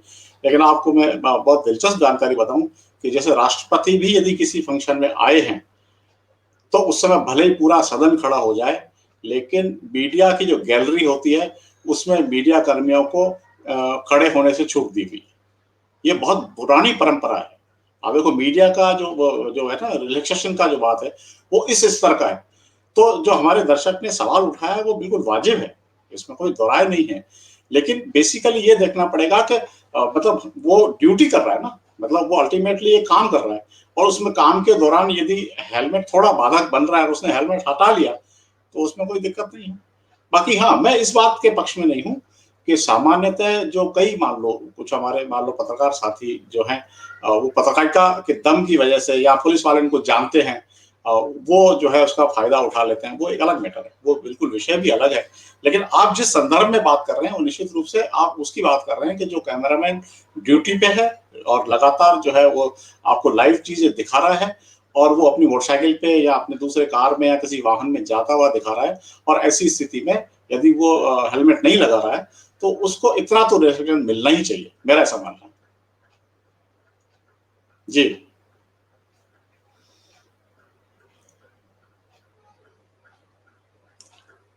ऐसा लगता है कि कहीं स्टूडियो में कुछ व्यवधान आया है। तो कुल मिला के मैं, ऐसा नहीं है कि कोई मैं उनका पक्ष ले रहा हूँ, दोनों पक्षों को हमें समझना पड़ेगा कि यदि कोई हमें ड्यूटी के समय यदि वो हेलमेट से बच रहा है। अच्छा, दूसरा ये भी तय है कि हेलमेट का यदि मतलब व्यवहारिक रूप से भी देखें तो हेलमेट का जो लगाने का जो पर्पस होता है वो एक स्पीड को लेकर के होता है। एक 40 की स्पीड, 50 की स्पीड, 60 की स्पीड होने पर यदि एक्सीडेंट होता है तो उस स्थिति में हेड इंजरी का बहुत खतरा होता है। लेकिन यदि वो रिकॉर्डिंग करते समय 10, 20, 15 की स्पीड से चल रहा है तो ऐसी स्थिति में एक्सीडेंट का तो कोई खतरा है ही नहीं। मतलब प्रैक्टिकली भी हम देखें कोई बहुत बड़ा खतरा नहीं है। तो मुझे ऐसा लगता है कि इस मामले में थोड़ा सा जो है हमें संवेदनापूर्वक और सहृदयता से इस छूट का यदि मीडिया कर्मी लाभ उठा रहे हैं तो लेने देना चाहिए। जी बिल्कुल। निश्चित रूप से कुछ हमारे दर्शक एक और हैं, वो दर्शक कहना चाह रहे हैं कि बाजार शाम को 5 बजे इजाजत मिलनी चाहिए मंगलवार को। निश्चित रूप से हीरालाल जी जिंगर साहब, आपका बात को सरकार तक प्रस्ताव भेजा जाएगा। रवि कुमार जी कह रहे हैं कि ऑड एंड इवन के हिसाब से बाजार खोलना चाहिए। इसके ऊपर सरकार थोड़ा सा प्रैक्टिकल नहीं हो पा रही है क्योंकि वो समझ रही है क्योंकि इसमें पूरी सरकारी मशीनरी बहुत ज्यादा लग जाएगी, इसलिए सब चीजों के ऊपर उनका वर्किंग में हरिओम ज्यादा बाहर नहीं तो बेहतर है। बिल्कुल सही है। हाँ, और मिश्रा जी कह रहे हैं इलेक्ट्रिक को के कट रहे हैं पावर हाउस वाले। बिल्कुल निश्चित रूप से, परंतु अभी सरकार ने कुछ रियायतें भी दे रखी है। सरकार को रेवेन्यू पानी के बिल, बिजली के बिल के बारे में रिव्यू करना चाहिए। बिल्कुल निश्चित रूप से सरकार इस बारे में सोच रही है। जब सरकार आपके आएगी हीरालाल जी, उस समय आपको भी ये सब चीजें समझनी होगी। रागिनी जी कह रहे हैं करेक्टली सेड, मतलब कुछ लोगों का कहना है कि वो सही कह रहे हैं। आपका जो कहना था गिरधर साहब सही कह रहे हैं। रेवेन्यू बोर्ड में चालान बना, रेवेन्यू बोर्ड कहाँ है? रेवेन्यू बंद कहाँ है? चालान बना रहे हैं दबा के। इस बारे में मैंने एक सवाल किया था पिछले एक जी एपिसोड में जो जी राजस्थान सरकार में वित्तीय सलाहकार रहे हैं जी गोविंद जी व्यास, हम्म क्योंकि वो रिटायर्ड हैं लेकिन वो सरकार के सारे तंत्र को जानते हैं। मैंने एक मीडिया कर्मी के नाते उनसे एक सवाल किया था कि हम्म ये जो अभी अनीता बघेल ने एक आरोप लगाया, हालांकि जानकारी में सबके है, लेकिन क्योंकि अनीता बघेल का जिक्र इसलिए आता है कि उन्होंने खुल के कहा इस बात को कलेक्टर के सामने कि साहब इनको टारगेट दे रखा है और ये उस टारगेट को पूरा करने के लिए जुर्माने कर पानी के रहे लिए बोलना। हैं। तो मैंने इस बारे में व्यास जी से पूछा था, उन्होंने कहा कि उनका ये राय थी कि ये बात ठीक है कि ये टारगेटेड है, इनको टारगेट दिया हुआ था, इनकी मजबूरी है। अब आप समझना, यदि सरकार ने टारगेट दे रखा है रेवेन्यू जनरेट करने के लिए, तो इसका मतलब पुलिस कर्मी का बेचारे का कोई भी दोष नहीं है, बिल्कुल दोष नहीं है। वो नौकरी कर रहा है और उसको जो आदेश मिला है उसको करना है, एक बात। अब सरकार ने जो इस तरह से रेवेन्यू जनरेट करने की कोशिश की है, तो व्यास जी का कहना था कि कुछ भी नहीं है। वो तो कह रहे थे कि 0.5% भी इससे रेवेन्यू नहीं मिलती है, ये एक भ्रम है कि इससे कोई बहुत बड़ी रेवेन्यू कलेक्ट होती है। मतलब उनकी तो राय भी थी कि इस तरह से रेवेन्यू कलेक्ट करने के बजाय रेवेन्यू जनरेशन के लिए दूसरे रास्ते भी अपनाए जा सकते हैं, लेकिन क्योंकि ये बहुत आसान है तो इसीलिए जो है सरकार इसको काम में लेती है। तो मैं समझता हूँ मेरी बात से शायद जो अपने अभिनव जोशी जी थोड़ा सा कन्विंस हुए होंगे कि वो दबा के बना रहे हैं, वो उसके पीछे टारगेट है। और ठीक है। अच्छा, दूसरा सबसे बड़ी बात एक और है, जब अनीता बघेल ने कलेक्टर साहब से कहा कि साहब इस तरह से जो है लूट मची हुई है, लूट रहे हैं, ये कर रहे हैं, तब कलेक्टर साहब बार बार एक ही बात कर रहे थे, देखो चालान किया होगा तो कोई ना कोई कमी रही होगी, हेलमेट नहीं होगा, कागज नहीं होंगे, कोई ना कोई तो कमी रही होगी ना। अब देखिए, चालान फ्री फोकट में नहीं हो रहा है। जितने भी व्हीकल्स के चालान हुए हैं वो कोरोना महामारी को लेकर जो एक्ट बना हुआ है उसके तहत नहीं हुए हैं, सारे मोटर व्हीकल एक्ट के तहत ही चालान हुए हैं, क्योंकि गाड़ी को बाहर निकलने की जो छूट से रिलेटेड जो नियम है उसका कहीं कोरोना गाइडलाइन में जिक्र नहीं है। लेकिन वो जो चालान हो रहे हैं वो कहीं ना कहीं आपकी कमी है ना, कहीं गलती आपने कर रखी है, गलती आप अभी तो बिल्कुल चालान बन रहा है, नहीं तो चालान क्यों बन रहा है? आप बिल्कुल गलती करें ही नहीं तो चालान होगा ही नहीं। जी जी बिल्कुल। एक हमारे दर्शक हैं हीरालाल जी, वो वापस लिख रहे हैं कि प्रशासन नियम अलग अलग चल रहे हैं। राजस्थान की जयपुर सब्जी मंडी आँख खुली है, अजमेर की सब्जी मंडी या बंद है। निश्चित रूप से अलग अलग जगहों की अलग अलग वर्किंग है। गिरधर वैसा के लिए लिख रहे हैं, गिरधर वैसा पॉजिटिव सोच है, रागनी जी आपके लिए लिख रही हैं। संदीप जी कह रहे हैं कि जगह जगह पर रोड बंद करने से कोरोना खत्म हुआ क्या? परंतु मैं आपको बता दूं संदीप जी कि जहां पर कोरोना के पेशेंट ज्यादा आ रहे हैं वहां पे उसी जगह पे रोड बंद किए जा रहे हैं। हर जगह स्तरीय नहीं है। आमजन विश्वास पुलिस की योजना जगह बनी हुई है। अजमेर में कई सीएलजी सदस्य बने हुए हैं। थानों में सीएलजी मेंबरों को जोड़कर पुलिस मित्र बनाना चाहिए। ऐसे प्रशासन करे तो सुधार आएगा। सीएलजी मेंबर को वीडियो ऑनलाइन मीटिंग कराई जाए प्रत्येक थाने पे। बहुत ही अच्छा सुझाव है अच्छी बात हीरालाल जी। बहुत आपका सुझाव जो है सरकार को भेजा जाएगा। बहुत ही सराहनीय कदम है ये आपका। कमल सोनी जी कह रहे हैं समझ में ही नहीं आ रहा है कि गवर्नमेंट करना क्या चाह रही है। टेस्टिंग बंद कर दी है, पता कैसे चलेगी कोरोना कंट्रोल में? मैं कमल जी आपको बता दूं कि यदि कोरोना की जांचें आपको करानी हो तो अजमेर में 2 जगह हो रही है जांचें और आप वहां पर जांचें करा सकते हैं। कहीं किसी तरीके की कोई दिक्कत नहीं है। और आपके भी कोई संपर्क में आ रहा है और यदि मेरे दर्शक यदि इसको देख रहे हैं, कोरोना की टेस्ट यदि मन में यदि शक है, निश्चित रूप से यदि आपको बुखार आ रहा है, आपको कोई तरीके के लक्षण दिखने में आ रहे हैं, आपको टेस्टिंग करानी चाहिए। परंतु घर घर जाके भी टेस्टिंग का प्रावधान सरकार ने निश्चित रूप से अभी सोचा नहीं है। समस्याओं को लोगों के सामने रखा है आपने। निश्चित रूप से हमारा काम बेसिकली यही है। परंतु मैं अभी चलते चलते एक बात कमेंट के माध्यम से एक दर्शकों को जानकारी दे दूं कि दर्शकों ये मैं आपको बता दूं कि स्वामी न्यूज को आज कल यानी आज यदि कंप्लीट हो जाएगा, कल जो है स्वामी न्यूज को 18 साल पूरे हो जाएंगे।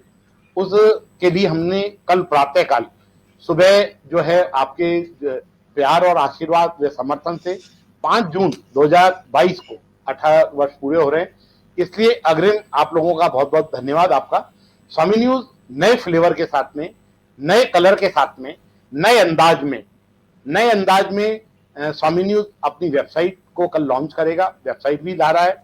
संत स्वामी हृदयराम जी महाराज जिसके आशीर्वाद से चैनल चल रहा है, उन्हीं के आशीर्वाद से, उन्हीं के जो शिष्य हैं महंत हरनाम राम जी द्वारा कल एक सुखमनी साहब की जो है नई लॉन्चिंग की जाएगी। सुखमनी साहब का एक नया लॉन्च किया जाएगा और वेबसाइट भी चालू होगी।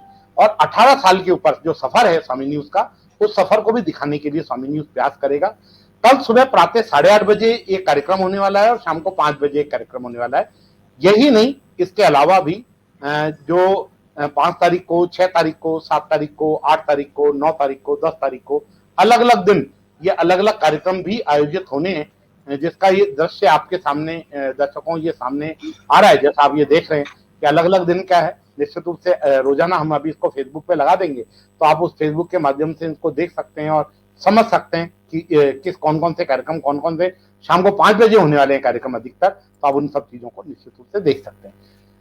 दर्शकों, मैं निश्चित रूप से अपनी, क्योंकि बात चल रही थी तो लोगों की जानकारी के लिए भी जरूरी थी, क्योंकि अभी दर्शक जुड़े हुए हैं, उनको जानकारी रहे कि कल सुबह स्वामी न्यूज नए फ्लेवर के साथ में अपनी वर्किंग को आएगा। कल लोगो भी चेंज हो जाएगा, लोगों का स्टाइल भी चेंज हो जाएगा, हमारे पीछे का जो बैकग्राउंड है वो भी चेंज हो जाएगा, निश्चित रूप से हमारा कलर भी चेंज हो जाएगा। पर हम नहीं बदलेंगे, हमारा कलर बदलेगा, हमारा फ्लेवर प्यार मोहब्बत का वो का वही रहने वाला, वो चेंज नहीं होगा। बदलते वक्त का गवाह बदलते वक्त का गवाह है, वो बदलते वक्त का गवाह ही रहेगा। निश्चित रूप से 18 साल से आपको सफर दिखाया है और 18 साल के बाद भी आपको सफर आगे दिखाएंगे। निश्चित रूप से 8 से टाइम होना, 8 से टाइमिंग क्या होगा, निश्चित रूप से 8 से जो टाइमिंग होगा ये बहुत बड़ा प्रश्न है। निश्चित रूप से इन सब चीजों के ऊपर सरकार चल रही है। Come to 2020 will be election UP again and बिल्कुल बिल्कुल थर्ड वेव की आशंका है। इस तरह की जानकारियां हैं कि थर्ड वेव आ सकती है, इसीलिए सरकार अपने स्तर पर पूरी तैयारी कर रही है। जिस तरह की चूकें सेकंड वेव की शुरुआत में हुई थी दोनों स्तर पे, केंद्र और राज्य स्तर पे, वो इस बार उसको लेकर के अतिरिक्त सावधानी बरती जा रही है। और खास करके स्टेट गवर्नमेंट ने बिल्कुल स्पष्ट रूप से प्रशासन से कह दिया है कि थर्ड वेव से निपटने के लिए पूरी तैयारी रखें, हॉस्पिटल में हर तरह की व्यवस्थाएं रखें ताकि उसका मुकाबला हम कर सकें। क्योंकि हमें अब दो बार जो है कोरोना को भोगने का जो अनुभव हासिल हो चुका है, तो थर्ड वेव की आशंका है ऐसा बताते हैं। मैंने तो सिर्फ एक जानकारी दी थी कि वो जो डॉक्टर हैं वो सज्जन बड़े दावे के साथ ऐसा कह रहे हैं कि थर्ड वेव नहीं आएगी। यहाँ तक कि वो तो इतना भी कह रहे थे, वो कह रहे थे कि जनवरी में आपके मुंह, ये चेहरे पे जो मास्क है ये हट जाएगा। आप देखो उस आदमी की परिकल्पना क्या है। वो कह रहे हैं कि इंडिया के लोग 1 जनवरी से बिना मास्क के भी रह सकेंगे, ये उनका दावा है। लेकिन हमें अभी उनके दावे पे नहीं जाना है, हमें ठीक है वो उनका पक्ष है, उनकी कोई जानकारी है, वो तो कह रहे थे। इससे भी बड़ी बात उन्होंने कही, अपने जो एंकर से बात कर रहे थे ना, उन्होंने कहा कि अच्छा चलो मैं आज जो ये भविष्यवाणियां कर रहा हूँ, कल यदि सच साबित हो जाए तो क्या मेरे को नोबेल प्राइज दोगे क्या? आप देखो उनके दावे के अंदर कितना आत्मविश्वास है। तो हो सकता है, उनका अपना कैलकुलेशन है, लेकिन फिलहाल जो है इस बात की आशंका है और हमें इसको जो है सरकार की जो गाइडलाइंस है उसका पालन करना चाहिए और उसके हमारे बच्चे सुरक्षित रहें और उसका हमें प्रयास करना चाहिए। बच्चों को जो है अभी से ही ट्रेनिंग देनी चाहिए कि वो बाहर नहीं निकलें तो मास्क पहन के निकलें। जी आकाश जी कह रहे हैं कि धार्मिक स्थल खुलने वाले हैं क्या, क्योंकि बहुत बड़ा, क्यों निश्चित रूप से अजमेर जो है धार्मिक स्थल से जुड़ा हुआ है। धार्मिक स्थल 31 तारीख के बाद 30 तारीख के बाद ही खुलेंगे। 30 तारीख से पहले खुलने की संभावना थोड़ी कम है, क्योंकि सरकार ने 30 तारीख तक की घोषणा कर रखी है और बीच में कोई नया अध्यादेश लेके आ जाए तो हो सकता है पहले भी कर दे। सर सुबह 8 बजे से 4 बजे तक का जो टाइम है वो ठीक रहेगा। बिल्कुल प्रकाश जी, आपकी बात सरकार तक पहुंचाई जाएगी। इमरान जी कह रहे हैं कि आपके जो चैनल के माध्यम से हमारी बात सीएम पहुंचाओ कि अनलॉक का टाइम सुबह 6 बजे से शाम 6 बजे होना चाहिए। स्वामी न्यूज अजमेर को ये निवेदन कर रहे हैं इमरान जी। बिल्कुल आपकी बात सरकार तक पहुंचाने का हम लोग पूरा प्रयास करेंगे।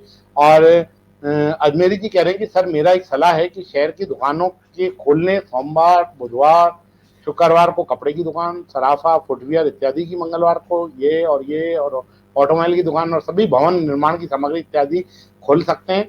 देवास एमपी की तरह चल रहा हो वो सफल निश्चित रूप से हो सकता है। आपकी बात को निश्चित रूप से ये चीज के ऊपर सरकार तक पहुंचाया जाएगा और सरकार में इस तरीके का मंथन भी निश्चित रूप से चल रहा है। गगन जी कह रहे हैं कि हौसले में किसी भी हकीम नहीं होते हैं, तकलीफ ताकत तो दवा देने में होती है। बिल्कुल अच्छा अपने तरीके से उसको शेरो शायरी में कर रहा है। कुंदन जी कह रहे हैं कि सर आपकी बात मान लें, क्योंकि रात को घूमना मना है, प्रशासन के पास सुविधा नहीं है, चालान कौन करेगा, जैसे कि हॉस्पिटल की सुविधा नहीं होना, लर्निंग सुविधा नहीं होना। बिल्कुल उस तरीके से बात रख रहे हैं। आप आमजन को आवाज सरकार तक पहुंचाते हैं समय पर निकालकर। निश्चित रूप से हमारा जो कार्य है, हम निश्चित रूप से एक अपनी दायित्व का निर्वहन करते हैं, क्योंकि हर आदमी अधिकारों की बात करता है, परंतु आदमी को कर्तव्यों का भी ध्यान रखना चाहिए। हम निश्चित रूप से इन कर्तव्यों का ध्यान रखते हैं। बस कब तक चलेगी? 10 तारीख के बाद बसें चलेगी। एंगल जी, वाकई गिरधर तेजानी पूरा सुना, मैं वाकई में महान पत्रकार हैं, इनका नाम बचपन से सुना था, परंतु आज पूरा सुनने का मौका मिला। वाकई में ऐसी सच्ची सोच पत्रकारिता की आवश्यकता है। निश्चित रूप से गिरधर भाई साहब को इस पैनल पे रोजाना, और मेरे बड़े भाई के रूप में, इसीलिए मेरा भी दोस्ताना इसी वजह से इन्हीं के साथ में है। बहुत बहुत बधाई वर्षगांठ की कर रहे हैं। योगी कह रहे हैं कि बधाई हो बहुत बहुत। पूरा देश दिया है लोगों को, हमारे की नौबत आ रही है। कर्फ्यू के पूरा देश बर्बाद कर दिया। निश्चित रूप से देखिए, ये एक पक्ष हो सकता है ऋषि जी, ये अलग अलग चीजें हैं। हर चीज के दो पक्ष होते हैं। एक पक्ष आपने जो लिखा है, निश्चित रूप से ये पक्ष है। निश्चित रूप से बंधु, हमारी जान जिन लोगों की बच गई, वो भी निश्चित रूप से एक बड़ा पक्ष है। डॉक्टर के जरूरी है क्या कोरोना की टेस्टिंग कराने के लिए? नहीं, किसी भी तरीके से कोरोना का टेस्ट कराने के लिए किसी भी डॉक्टर के किसी स्लिप की जरूरत नहीं है। यदि निश्चित रूप से लगता है कि आपको कोरोना की बीमारी है, परेशानी है, निश्चित रूप से आप टेस्ट कराने जा सकते हैं। आपको किसी तरीके से जाने की जरूरत नहीं। जोधा जी कह रहे हैं नाइस, उनको नहीं, उन्होंने उनको जवाब दे दिया नहीं आ जाए। नितेश थदानी जी लिख रहे हैं कि आपका बहुत बहुत धन्यवाद 18 साल पूरे होने पे, 18 साल के पूरे होने पे हम लोग को बिल्कुल निश्चित रूप से बधाई दें। कमल जी ऐसा स्वामी न्यूज मठ चैम्बर 1 सोल्यूशन ऑफ, बधाई हो आपको। ये निवेदन है कि लहराने वाले आपके चैनल के माध्यम से लोगों को जागरूक करें तथा प्रशासन को मालूम है कि इसके बारे में अधिक से अधिक रहना, जागरूक करने की। बिल्कुल कुंदन जी, आप बिल्कुल सही अपनी जगह लिख रहे हैं। वर्षगांठ की शुभकामनाएं दे रहे हैं। निश्चित रूप से आप जन की आवाज सुनकर प्रशासन पहुंचाने के लिए आपका समय निकालकर उनके उस चीज को लिखा है। और कॉन्ग्रेचुलेशन फॉर चैनल एनिवर्सरी। बिल्कुल निश्चय पुष्पा जी, बहुत बहुत धन्यवाद। आप निश्चित रूप से हमारे साथ जुड़ती हैं और हर शो में आपका जो रहता है, जो आपका प्यार है, तो निश्चित रूप से आशीर्वाद जो है आपका बड़ा, निश्चित रूप से आपका जो आशीर्वाद हमको मिलता है वो बहुत ही अच्छा। उदयपुर से अजमेर आ सकते हैं क्या? अभी उदयपुर से अजमेर यदि आपको आना है तो आपको टेस्ट करा के आना पड़ेगा रोहित जी, पहली चीज ये समझ लें। दूसरी चीज, आपको 12 बजे से पहले पहुंचना है। दूसरी चीज ये, दोनों चीज का आप निश्चित रूप से ध्यान रखेंगे तो निश्चित रूप से उदयपुर से आप अजमेर आने में आपको किसी तरीके की दिक्कत नहीं है। जो ये गर्व है कि ये सफल चैनल के हम भी हिस्से हैं। बिल्कुल निश्चित रूप से आपके साथी होने की वजह से, आपके सुबह के योग के लोगों के अंदर योग में जागरूकता पहुंचाने के अंदर निश्चित रूप से आपका बहुत बड़ा योगदान रहता है। बहुत बहुत धन्यवाद आपको। गिरधारी साहब, क्या चलते चलते कहेंगे, क्या संदेश देंगे एक बार आप, क्योंकि जो लोगों के कमेंट आए उसका भी जवाब दे दें और निश्चित रूप से समय का भी मर्यादा है, 8 बज चुकी है, क्या बोलते हैं? जी बिल्कुल, जैसे ही आपने जानकारी दी कि स्वामी न्यूज चैनल जो है 18 वर्ष पूरे करने जा रहा है, और 18 वर्ष एक बालिक की उम्र होती है, तो लेकिन ये बालिक की उम्र तो व्यक्ति की होती है, चैनल का उससे कोई लेना देना नहीं है। लेकिन मैं दूसरे अर्थ में कहना चाहूंगा, एक तो ये इसलिए क्या मेरे से पहले कुछ लोगों ने आपको बधाई दे दी है, दर्शकों ने, मैं भी बधाई देना चाहता हूँ यदि आपको आपकी परमिशन हो तो। असल में विषय बधाई क्या देंगे, आशीर्वाद दीजिए आप। नहीं, एक्चुअली क्या है, मेरा ये मानना है कि स्वामी न्यूज चैनल को बधाई तो दी ही जानी चाहिए। एक औपचारिक रस्म है ये, कोई भी चाहे आप 18 साल पूरे कर रहे हैं तो एक औपचारिक रूप से आपको बधाई दी जानी चाहिए। लेकिन मैं बधाई दूसरी वजह से देना चाहता हूँ, क्योंकि मैं मीडिया में लंबे समय से हूँ और मैं देख रहा हूँ कि स्वामी न्यूज चैनल वो प्लेटफॉर्म है जिसने अजमेर शहर में जो सूचना संप्रेषण की जो क्रांति हुई इलेक्ट्रॉनिक मीडिया के माध्यम से, बेशक दूसरे चैनल भी चले हैं, हम ये भी नहीं उसमें विवाद में नहीं जाएंगे, कौन पहले चला, कौन बाद में चला, कौन बंद हुआ, उसमें भी नहीं जाएंगे। लेकिन मोटे तौर पर मेरा अनुभव है, और ये वो सारे के सारे जो न्यूज चैनल्स में काम कर रहे हैं साथी हमारे, वो भी इसके गवाह हैं कि स्वामी न्यूज चैनल ने इलेक्ट्रॉनिक मीडिया में एक नई क्रांति पैदा की। उसके अलावा एक बहुत बड़ी फौज जो इस समय इलेक्ट्रॉनिक मीडिया में काम कर रही है, वो कहीं ना कहीं स्वामी न्यूज में उसकी या तो इनिशियल ट्रेनिंग हुई है या फिर बाद में उन्होंने वहां काम किया। तो मतलब एक बहुत बड़ा तबका है इलेक्ट्रॉनिक मीडिया का, हमारे साथियों का, जिन्होंने स्वामी न्यूज में रह के पत्रकारिता के काम को सीखा, और आज वो बड़े बड़े चैनल्स में चले गए और दूसरे चैनल्स में उन्होंने अपना नाम कमाया है। तो मैं बधाई इसलिए देना चाहता हूं कि अजमेर में आप वो शख्स हैं, स्वामी न्यूज वो चैनल है जिसने इलेक्ट्रॉनिक मीडिया में क्रांति पैदा की। तो मैं बस इतना, फिलहाल तो अभी इतना ही कहूंगा, लेकिन जहाँ तक एपिसोड का सवाल है तो हमें जो है पूरी हिम्मत के साथ में नई जिंदगी शुरू करने के लिए पॉजिटिव हो जाना चाहिए। और पूरी उम्मीद है, मुझे पूरी उम्मीद है कि जिस तरह से हम अब अनुशासित भी हो गए हैं, सावधान भी रख रहे हैं, तो पूरी उम्मीद है कि 8 तारीख के बाद में जनजीवन काफी हद तक सामान्य हो जाएगा। जी बिल्कुल, निश्चित रूप से गिरधर भाई साहब बहुत बहुत धन्यवाद आपको। निश्चित रूप से बड़ा भाई हैं आप, तो मेरे को आशीर्वाद देंगे। निश्चित रूप से आपसे भी मैंने अपने जीवन में, पत्रकारिता के जीवन में बहुत कुछ सीखा है। निश्चित रूप से जब चैनल चालू हुआ था उस समय अनिल लोढ़ा जी ने निश्चित रूप से बदलते हक का गवाह का टैगलाइन भी दी थी, और निश्चित रूप से उन्होंने मेरे साथ में दिया था, और आपके साथ भी उनका काम करने का आपको भी निश्चित रूप से मौका मिला है। तो निश्चित रूप से एक अच्छे पॉजिटिव सोच से इन सब चीजों को करा है। वो राजस्थान के अंदर हमने अजमेर से मोहब्बत ज्यादा थी, इसलिए अजमेर के अंदर रह के इन सब चीजों को कोशिश करी। आप लोगों का सबका बहुत बहुत धन्यवाद। निश्चित रूप से वीकर कर्फ्यू चालू हो चुका है। जब भी इस समय जो दुकानें हैं, जो ई मित्र की दुकानें, वो बंद रहने वाली हैं, क्योंकि हमारे एक दर्शक ने पूछा था कि ई मित्र की दुकान सिर्फ शुक्रवार तक ही खुली रहेगी, शनिवार इतवार वो दुकानें नहीं खुली रहेंगी। ये विशेष रूप से ध्यान रखें। निश्चित रूप से आप लोगों का, दर्शकों, बहुत बहुत धन्यवाद। बहुत ध्यान रखें, मंगलवार तक किसी तरीके से बाहर घर से ना निकलें। निश्चित रूप से बात मान के चलिए, 7 तारीख को जैसे ही हम लोगों को सूचना आएगी कि 7 तारीख को अजमेर के अंदर वीकेंड कर्फ्यू के बाद क्या स्थिति रही है, स्वामी न्यूज सबसे पहले आपको बताकर आपको जानकारी देगा। परंतु ऐसा नहीं है कि हम आपके साथ में 7 तारीख को ही मिलने वाले। हमारा स्वामी न्यूज का सिलसिला जारी है, और हमारे जितने भी शो हैं वो चालू हैं। कल सभी जने सुबह 8:30 बजे स्वामी न्यूज के फेसबुक और यूट्यूब चैनल के अंदर सभी आमंत्रित हैं। निश्चित रूप से गिरधर भाई साहब भी हमारे साथ पैनल पे सुबह रहने वाले हैं, और स्वामी जो हनुमान साई हैं वो निश्चित रूप से कल हमारे इसका विधिवत रूप से उद्घाटन, ऑनलाइन उद्घाटन करेंगे। उनको मैंने निवेदन किया है कि आप यहीं आ जाएं, क्योंकि कई सारी इंटरनेट की व्यवस्था रहती है, तो कल ऑनलाइन के अंदर वो दिक्कत ना रहे, इसलिए उनको यही निवेदन किया है। और मैं आप लोगों से सबसे भी गुजारिश करूंगा कि कल सुबह 8:30 बजे हमारे निश्चित रूप से हमारे साथ जुड़े। आपको बहुत सारे थॉट मालूम पड़ेंगे, बहुत सारे लोगों से भी हम लोग कोशिश कर रहे हैं कि उनको भी सुबह के समय जोड़ के, ऑनलाइन जोड़ के, उनकी उपस्थिति के अंदर इस सब चीजों को कोशिश करें, चालू करें। तो बस मेरा इतना ही इस कार्यक्रम के अंदर, आज के इस शो के अंदर इतना ही। वीकेंड कर्फ्यू चालू हो चुका है, बहुत आवश्यक ना हो तो घर से ना निकले, मेरा आप लोगों से सबसे निवेदन है। आज के कार्यक्रम इतना ही। जय हिंद, जय भारत, धन्यवाद गिरधर भाई साहब, शुभ रात्रि। नमस्कार।